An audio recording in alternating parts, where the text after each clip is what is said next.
beliau mengatakan bahwa saya yang siapa sih begitu. Justru 2 bulan ini adalah waktu untuk memperkenalkan pasangan ini kepada masyarakat. Bahkan Bang Ahok tadi malam juga mengatakan bahwa saya dari Tionghoa, kemudian juga hanya wakil bupati di Bangka Belitung begitu dan lain-lain dan lain-lain. Apakah faktor etnis ini juga berpengaruh cukup besar dalam meraih angka kemarin? Saya kira dengan sadar dimainkan oleh oleh pihak Jokowi, saya kira tidak. Okay. Tetapi dalam masyarakat itu sekarang ini sebenarnya sedang menumpuk mulai dari tingkat nasional sampai dengan tingkat Jakarta, apalagi Jakarta sebagai etalase Indonesia, itu sedang menumpuk 3 kemuakan saya lihat.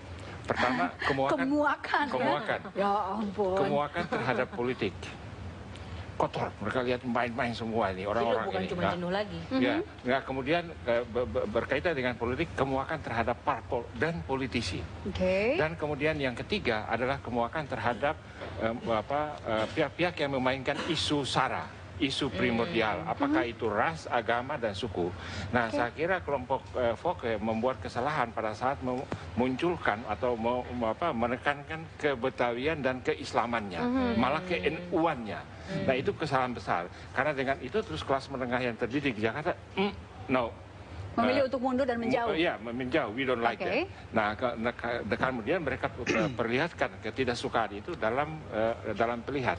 Nah, jangan lupa kalau dibanding dengan tahun 2007 ya, itu 2007. Kelompok minoritas dari segi ras, agama, dan suku itu pada umumnya lari ke Foke, ya, karena mereka tidak mau berikan ke PKS yang menjagokan Adang. Tapi pada saat sekarang tidak. Yang semua dari Foke, dari Hidayat, semuanya mengusung Islam. Nah, kelompok minoritas ini kemana? Yang dari minoritas suku, agama, dan ras itu, semuanya ke Jokowi.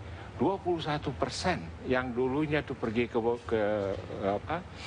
Foke, sekarang pergi ke Jokowi. Nah, itu saya kira kesalahan strategis. Makanya mereka kaget kan, kelompok Foke itu. Ini di luar ekspektasi kita. Oh, mestinya kan kita nomor 1. Semua orang lembaga survei bilang kita nomor 1. Kok tiba-tiba begini? Nah, saya kira itu tidak memperhitungkan kelompok minoritas ini. Jadi sebenarnya dari pihak Jokowi tidak dengan sengaja memainkan. Tapi mereka diuntungkan. Ini, Pak Tamrin. Ya. Jokowi Ahok didukung 100% warga Tionghoa. Iya. Memang, mereka dulu kan mereka nggak mau kasih ke PKS. Nah, sekarang mereka lihat itu yang baik Foke maupun yang lain selalu memainkan isu agama, Islam, Betawi, suku. Saya berputra asli Betawi, saya Islam, saya NU. Nah, itu mereka tidak suka. Apa ingin mengatakan bahwa itu sebenarnya bumerang bagi Foke dan keuntungan bagi Jokowi tanpa memainkan isu itu. Oke.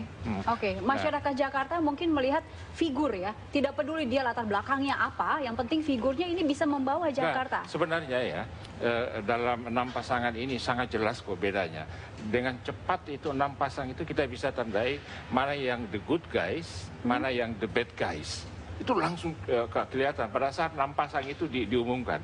The good guys dari segi karakter ya, dan kedekatan kepada rakyat. Itu Faisal Basri dan Jokowi langsung mencolok. Bersahaja, kejelataan sebagai rakyat jelata. Jadi kalau Faisal Basri sama Jokowi naik turun bis, kelihatan bahwa dia naik turun bis itu nggak kagok gitu. Memang itu kendaraannya. Memang biasanya begitu gitu ya. Tapi lain beda kalau Foke naik turun bis, alah, yang naik jadi curiga malah gitu. Ini ada apa tiba-tiba terus masuk ke warung kopi, minum kopi sama-sama dengan rakyat. Bilang, dia kan mainannya di hotel. Kalau Jokowi sama Basri kan kelihatan spontan, alamiah. Itu rakyat suka. Itu rakyat suka. Jadi kedekatan dengan rakyat jelata itu yang memenangkan Jokowi saya kira. Mengejutkan, kemenangan pasangan Jokowi Ahok di pemilu kada Jakarta putaran pertama menjungkir balikan semua survei sebelumnya yang mengunggulkan pasangan Fokenara untuk memimpin ibu kota. Hasil quick count berbagai lembaga survei menunjukkan Jokowi di atas angin dengan 40% suara, mengungguli Foke yang hanya mendapatkan sekitar 30% suara saja. Fenomenal, kemenangan Jokowi jelas menunjukkan fakta bahwa warga Jakarta sudah terlalu lelah dengan kemacetan, banjir, mahalnya rasa aman, dan rindu dengan kehidupan yang lebih nyaman di ibu kota. Faktor kesederhanaan dan apa adanya, prestasi selama menjadi wali kota Solo, dan faktor media darling dengan mobil SMK-nya semakin menambah pesona Jokowi di mata publik. Faktor Ahok dari etnis Cina bisa jadi juga menambah pundi-pundi suara dari minoritas yang selama ini terkesan acuh dengan proses politik di tanah air. Perpaduan kolaborasi PDIP dan Gerindra dengan personal branding pasangan yang dianggap bisa membawa perubahan Jakarta sungguh menarik para pemilih untuk mencoblos pasangan nomor urut 3 tersebut. Itulah pilihan warga ya. Pilihan warga DKI, pilihan satu putaran meta. Masyarakat DKI. Satu putaran meta. Dan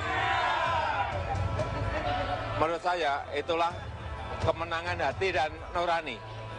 Karena memang kami tidak mempunyai amunisi seperti yang lain-lain yang besar, sehingga yang sekali lagi yang kami sampaikan inilah kemenangan hati nurani warga Jakarta. Nah, dengan ada 2 putaran ini juga sangat baik. Berarti ada kesempatan orang untuk mengenal kami lebih dalam. Yang tadinya kan hanya mengenal Jokowi, wali kota Solo, SMK, misalnya Ahok, hanya seorang bupati turunan Cina dari Bangka Belitung. Nah, karena orang tidak pernah dengar kan, tidak pernah tahu apa yang kami lakukan selama ini pada masyarakat. Menarik menunggu pertarungan di putaran kedua, karena Foke jelas tak sejengkal pun akan rela untuk melepas begitu saja singgasana kekuasaannya. Koalisi dinanti, suara milik calon-calon yang kalah ibarat gadis manis yang siap dipinang, kecuali suara Faisal Bim yang tegas menyatakan takkan menjual suaranya untuk calon manapun. Perjuangan masih panjang, Jokowi di atas angin, Foke akan curi-curi kesempatan dengan memaksimalkan semua lini kekuatannya sebagai incumbent. Mampukah Jokowi sukses sebagai pemimpin baru ibu kota? Atau jangan-jangan Jakarta masih saja berkumis? Kita tunggu hasilnya di putaran kedua nanti.